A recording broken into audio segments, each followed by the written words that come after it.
अस्सलाम वालेकुम दोस्तों, उम्मीद है आप सब लोग खैर होंगे। मुझे बहुत ज़्यादा कमेंट नहीं है, चंद कमेंट थे कि ईद के 3 दिन में क्या औकात कार होंगे, स्पेशली कुर्बानी के हवाले से या कमर्शियल एक्टिविटीज़ के हवाले से। जिस तरह अनाउंसमेंट की है कि जितनी भी ग्रोसरी शॉप्स हैं, फूड स्टोर हैं, वो ओपन रहेंगे, लेकिन सिर्फ एक बंदे को जाके सामान वगैरह लाने की इजाज़त होगी या कोशिश करें कि ऑनलाइन ही ऑर्डर करें।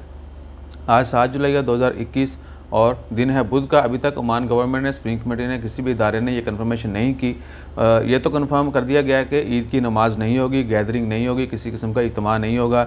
ईद के जो बाज़ार हैं, हफ्ता के नाम से जो मवाशी मंडियाँ वगैरह भी लगती हैं, वो भी अरेंजमेंट नहीं की जाएगी और मोस्टली जो है ऑनलाइन ही बुकिंग की जाएगी या एप्लीकेशन जो है वहाँ से ही बुकिंग की जाएगी कुर्बानी के लिए। अभी इवन के होम डिलीवरी के साथ कुर्बानी भी अवेलेबल है।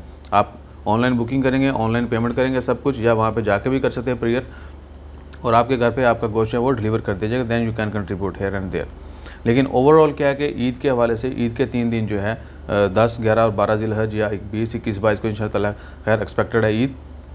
तो उन दिनों में क्या सूरत हाल होगी, क्या कुर्बानी करने की इजाज़त होगी, आपको इधर उधर जाने की इजाज़त होगी, स्लाटर हाउस आप जा सकते हैं या नहीं जा सकते, और बाकी क्या है कि घरों में कुर्बानी का क्या होगा। ईद की नमाज़ चूँकि मसाजिद में नहीं होगी और घरों में भी गैदरिंग करने से मना किया गया।